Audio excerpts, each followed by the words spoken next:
continuing production of The Open Mind has been made possible by grants from Ann Olnick, Joan Gans Cooney, the Engelson Family Foundation, Alfred P. Sloan Foundation, the John S. and James L. Knight Foundation, Joanne and Kenneth Wellner Foundation, and from the corporate community, Mutual of America.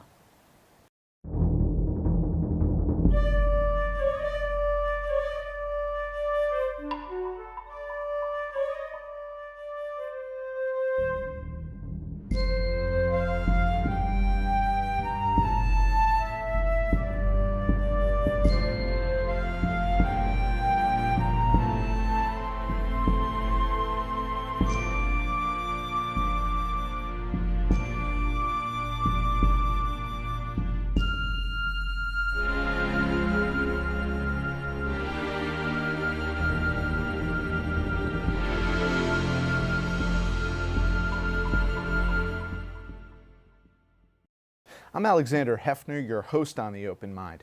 How do we secure American democracy from the threat of Russian disinformation? And moreover, how do we ensure that our norms and values as a people are not eroded?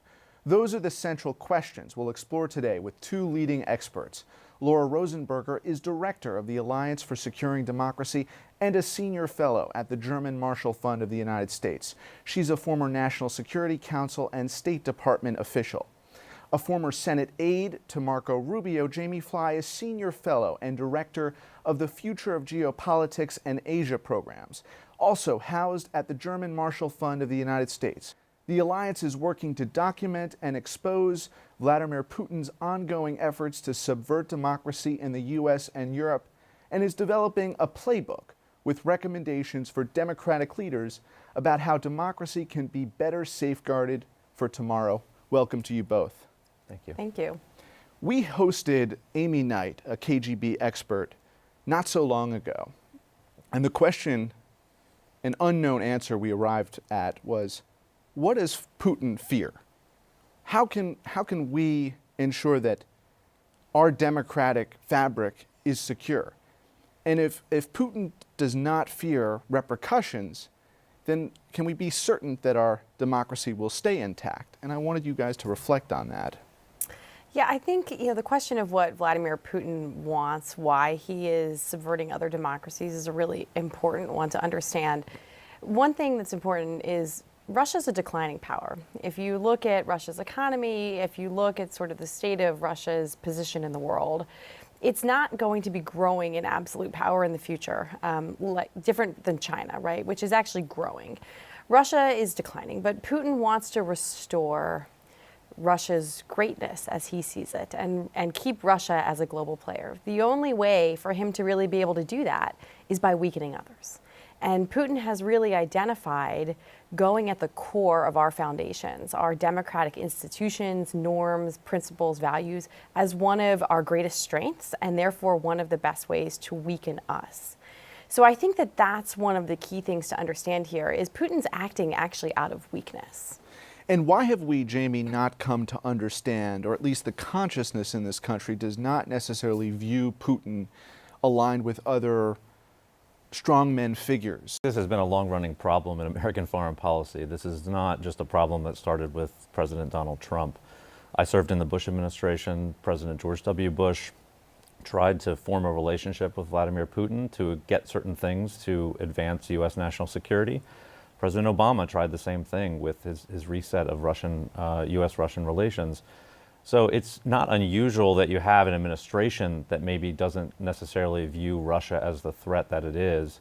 I think the politics of this, the public opinion right now, it's very interesting because you've actually seen a shift over the last several years.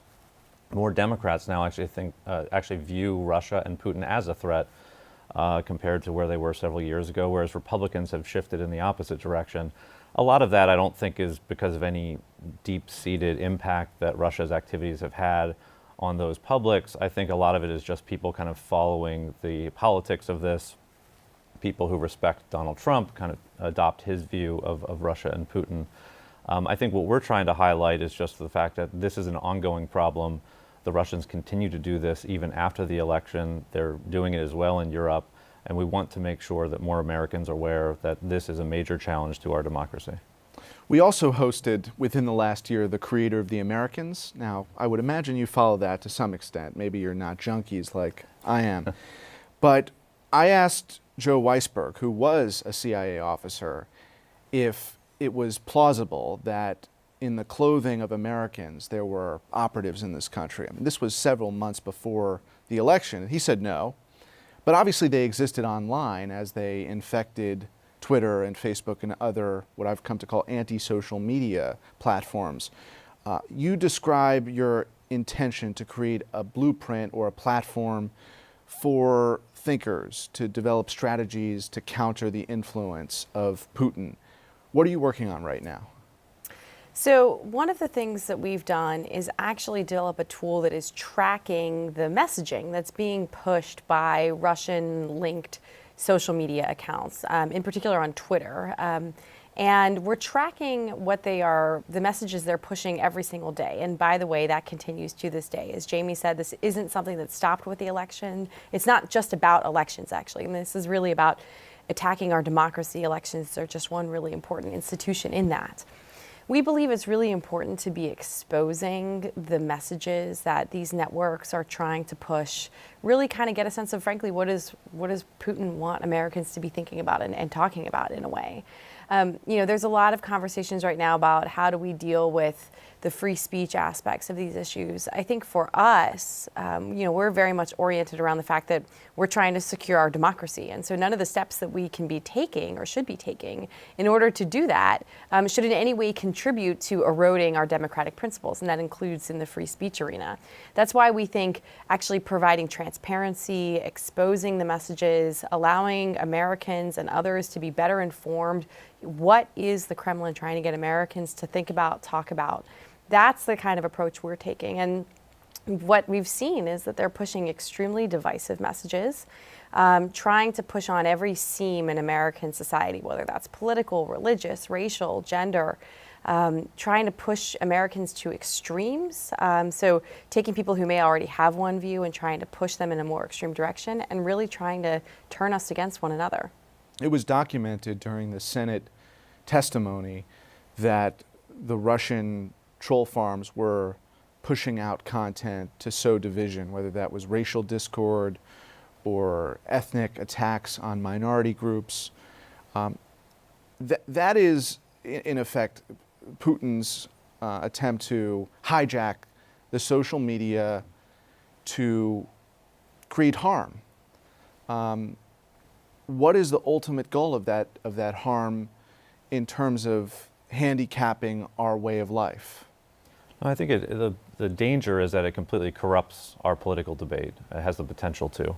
And going back to your comment about the Americans, I mean, if you look at that example of those sorts of Cold War spy tactics, there have been cases shown now that there were Russian agents who did these sorts of things. They were set up front organizations that pushed a certain propaganda message. That was very time-consuming for them. It was often expensive, and it had very limited impact. It was hard to actually influence a large segment of society that way. They had to aim at small segments of the elite population. The reality now with social media use and the decline of traditional media in the US is not even having to invest in someone who has to physically be in the US. They can sit externally in Russia or elsewhere and actually push these messages to a much broader population, essentially to any American who has a cell phone and connects to social media networks through that cell phone. You can also micro-target messages, as we saw from the Senate Intelligence Committee hearings, to very direct segments of the population. And an important aspect of that, which I think the hearings also exposed, is there's a perception that somehow this is a partisan issue. As a Republican, I hear this all the time. Republicans are dismissive of this. Well, the Russians, they're just hurting the Democrats. They're just attacking Democrats or Secretary Clinton. The reality is, if you look at our dashboard, Hamilton 68, you've seen that even just over the last several months, they're targeting everyone. This is equal opportunity. They will push both sides of an issue. Post-Charlottesville, they were supporting white nationalists. They were also supporting Black Lives Matter. So they try to support opposing groups to actually pit people against each other. They target Republican leaders like Speaker Ryan, Mitch McConnell, people in the administration, General McMaster that they don't necessarily like. So this is an equal opportunity problem. And I think they've discovered that it actually works, which the danger is now, if we don't actually do anything in response, they will continue to refine these methods and come back again and again every time we have a national election. It works, Jamie, in furtherance of what ultimate objective? Just to toy with us? I think a lot of it is just to put us off balance, to distract us. And what are they getting out of this? Well, I think if you look at where Russia is now, just in geopolitical terms, compared to where it was 5 years ago, Vladimir Putin has reinserted Russia into the Middle East in a way that many of us would have never expected. He is a PR job? In part. In part. Raise his profile. And I think his own personal involvement, it's another piece that I think we miss. The comments that he makes, that his foreign minister makes, they often play into this quite a bit as well. And they then needle us and our political debates and almost kind of mock what's going on here in response to the very tactics that they initiated in the first place. It's also about power at home. I mean, this is something Jamie and I have talked a lot about, and that Jamie's been very focused on, is that this allows Vladimir Putin basically to discredit democracy, to say, look, what a mess democracy is. Why, Russian people, would you be pressing for democratic reforms? If you look back, Vladimir Putin initially kind of made this compact with his people that if they allowed him to really push the economy to flourish, really give greater prosperity to the Russian people, then they could look the other way a little bit on things like corruption and on things like the restricting of the political space in Russia. He hasn't been able to deliver on that economic front, and sanctions have made that even more difficult for him. So he's got to find another way. You mentioned sanctions. Yes. Bob Corker, senator from Tennessee, and others skeptical of this administration are unconvinced that we are actually practicing what we preached or what the president signed into law. How can your project help account for those sanctions? Because sanctions as an abstract concept is not effective, but we need to know what is really happening, right? Yeah, so I mean, we're sort of looking broadly at the various levers that we may have in order to affect Vladimir Putin's calculus and other actors who may be seeking to adopt these tools. One of them is in the sanction space. There's certainly, if we think about what Putin cares about, he cares about power and he cares about his money. And that's why sanctions are a really important tool.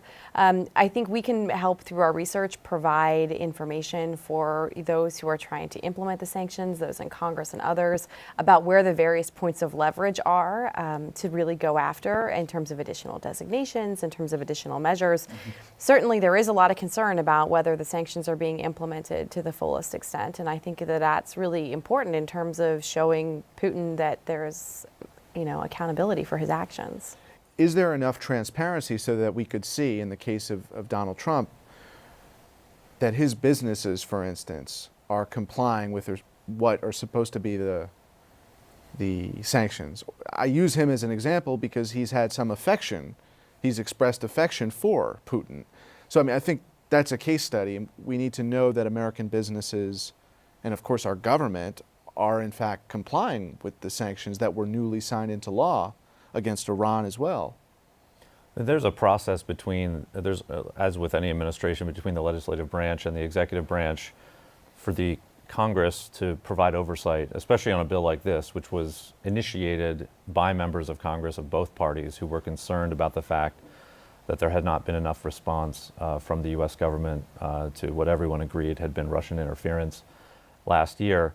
And there's that back and forth that's happening right now where the administration is being asked to explain exactly how they're interpreting the sanctions, and there will be that continuous oversight. Sanctions, I think, are an important part of the response because we need to show other foreign actors too, such as China, that there will be punishment if they try to do these sorts of things in terms of interfering in our democracy or the democracies of our allies. But that's only one piece of it. I think we also need to build up our own defenses here at home, and that's also what our alliance is looking at.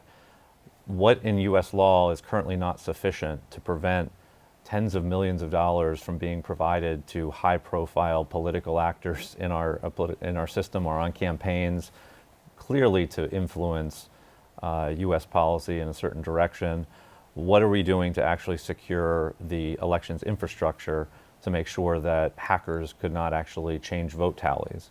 There's not evidence that it actually happened last time, but there is evidence that the Russians were probing those election systems, kind of testing them out and seeing how far they could get, with the assumption that next time they might actually come back and try to do something differently. So there are all these sorts of defensive measures as well. With nothing really has happened more than a year after the election, which I think all of us find quite concerning. If we reflect on 2017, there were gubernatorial contests in New Jersey and Virginia. There were delegate races across the country, some mayoral races. Of course, you had the special elections as well, Montana, South Carolina, and most recently, Alabama. At least insofar as we can tell, the cybersecurity apparatus was sufficient so that no one has questioned the integrity of those results. Is that accurate? I certainly haven't seen anybody questioning that. Which is a positive sign? Well, let me kind of disaggregate that just a little bit, because there's the question of the integrity of the results, and then there's the question of other measures or other tactics used to try to influence, interfere with, undermine the process. With 2016, I don't think we've seen any convincing evidence at all that there was actually any challenge to the integrity of the election itself. As Jamie said, we've seen no evidence that any votes were changed. There's questions about the voter rolls that were probed as well, but we've also seen no evidence of manipulation of data there.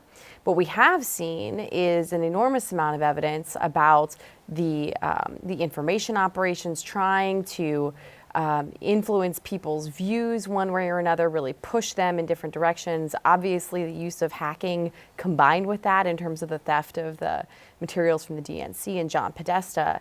And so I think it's important to understand that we're not just talking about the integrity of the actual election, which is a really important piece, and as Jamie said, something that we think does require defensive action to make sure that that's not under threat. But there are other steps as well, other measures that we've seen, and in Alabama and Virginia both, and I have seen less details on the other races, but we did see information operations from these Russian-linked networks playing in Alabama actually quite heavily.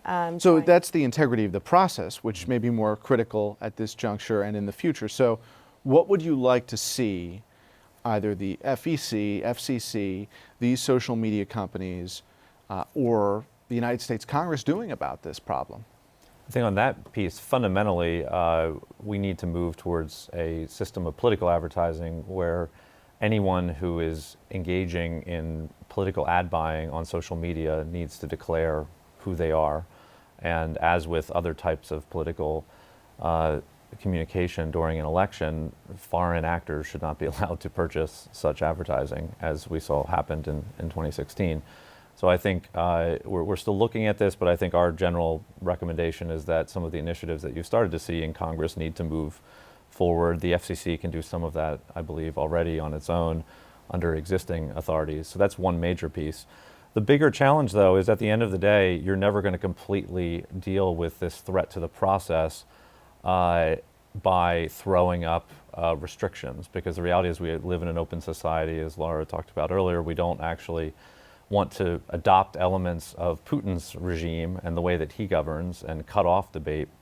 So I think the only long-term solution to all of this is more education and raising awareness amongst the American public. Voters need to be more educated, intelligent consumers of information and ask questions about why they're hearing certain messages, and especially as more and more young people rely primarily on social media for news and less on traditional media, they need to adopt a different approach to how they actually interpret what they see on social media. And that is probably a generational challenge, which is going to involve all segments of society, certainly well beyond just the national security community.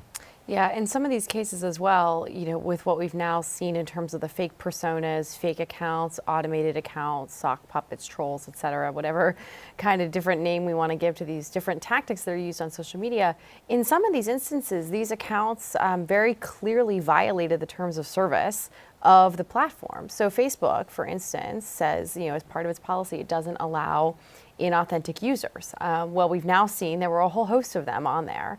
So some of this is just about better enforcing those terms of service and actually ensuring that the accounts that are there, the pages that are authentic as well. I think one of the most effective lines of questioning from that hearing was Senator Richard Burr establishing that these companies had violated the FEC rules and regulations. They broke the law in selling ads to companies, whether they were in American US dollars or non-US currency. That in effect was a violation of law as soon as they sold those ads to the troll farms. And we've been talking about this a lot here on the show, but the companies have not yet accounted for how many ads were sold to bots, trolls, political action committees, campaigns. That's a problem. Yeah, I think it goes back to the transparency point here. We really need to have much greater transparency about political advertising. Totally agree that this is an area where, as Jamie said earlier, I think it is an area where the FEC is actually currently going through a process to try to tighten up the rules for advertising on social media, political advertising on social media. We've weighed in favor of applying the same rules to political advertising on social media that are applied to political advertising on any other platform. But part of the challenge here is that political ads are actually just one part, and really one small part of the tactics that we have seen the Russians using. So interference beyond the digital realm. Is this purely a Putin problem in terms of our capacity to negotiate and have a diplomatic detente with the Russians? Is there potential, now that we see Putin will be seeking a third term? At the end of the day, I use the word, is he just toying with us? Because ever since the wall came crumbling down, the idea from the beautiful PBS Frontline documentary, two-part series that I'd urge our viewers to watch, is that this is Putin's vendetta. A vendetta against Secretary Clinton, but more broadly, a vendetta against the U.S. Where do we go diplomatically from here? Big picture, Jamie.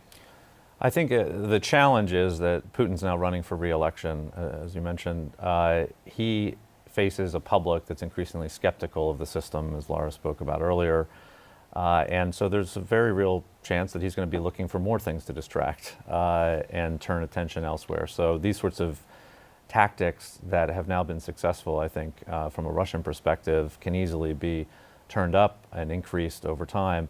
Is this a Putin problem or a Russian problem? These are old tactics. In terms of that vendetta? Yeah, I mean, I think the reality that he was willing to go this far in such an assertive, aggressive way is a personal issue with Vladimir Putin. But again, the Soviet Union used similar tactics against America during the Cold War. They've done this in Europe for decades. But the brazenness, I think, was related to his own kind of personal view of, especially his view of Secretary Clinton, I believe, that drove a lot of that. I'm not that concerned, honestly, about the future of U.S.-Russian relations. I think eventually we'll move beyond Putin. I think there's broader geopolitical trends that will eventually draw the Russian people closer to America if you look at some of the challenges we're going to be dealing with in the next 20 or 30 years, especially China. And I'm actually very concerned, though, that now other countries like China will look at this playbook, realizes it works, both the manipulation of the electoral process, of our democratic debates, but also use the other aspects of the toolbook, overt propaganda through state-sponsored media outlets, the financial influence, which the Russians have dabbled in as well, but others like China may even be more able to exercise effectively. And then the so-called, now people referring to as the sharp power, because of the importance of the economic relationship, box out certain debate about our views about that particular country through the grants they give to academic institutions, and really kind of squelch that conversation about the internal policies in their country and any kind of disparate views about the merits of the current trajectory of our relationship with a country like China. So we're seeing others start to play with these tools as well. And I actually think in the long run, that's the real danger that we're going to see in the coming decades.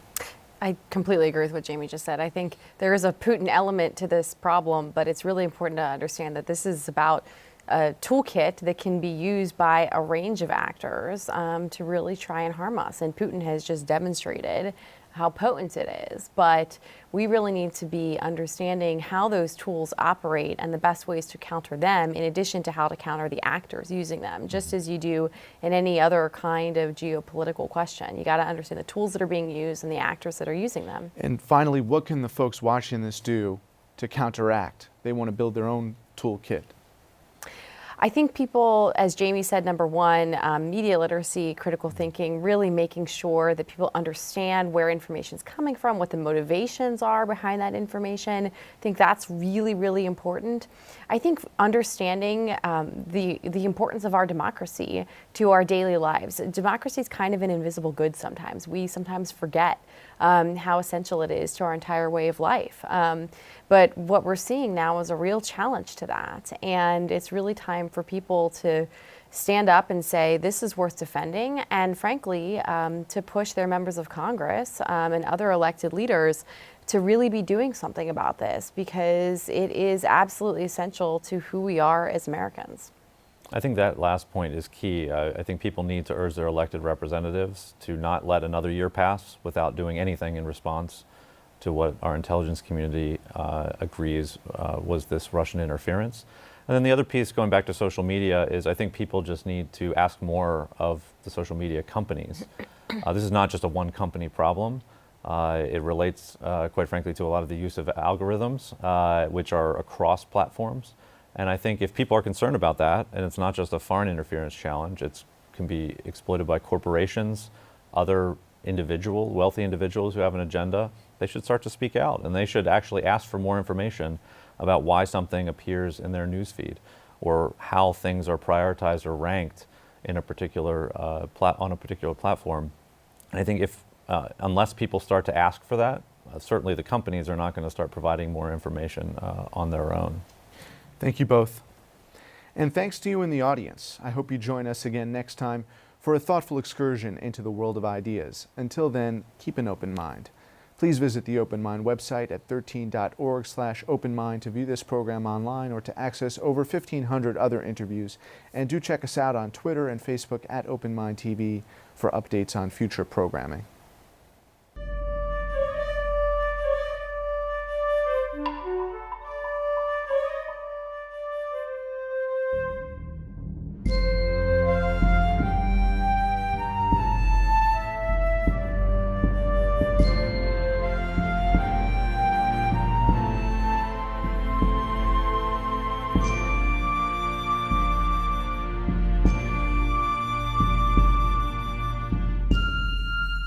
Continuing production of The Open Mind has been made possible by grants from Anne Olnick, Joan Gans Cooney, the Angelson Family Foundation, Alfred P. Sloan Foundation, the John S. and James L. Knight Foundation, Joanne and Kenneth Wellner Foundation, and to the corporate community Mutual of America.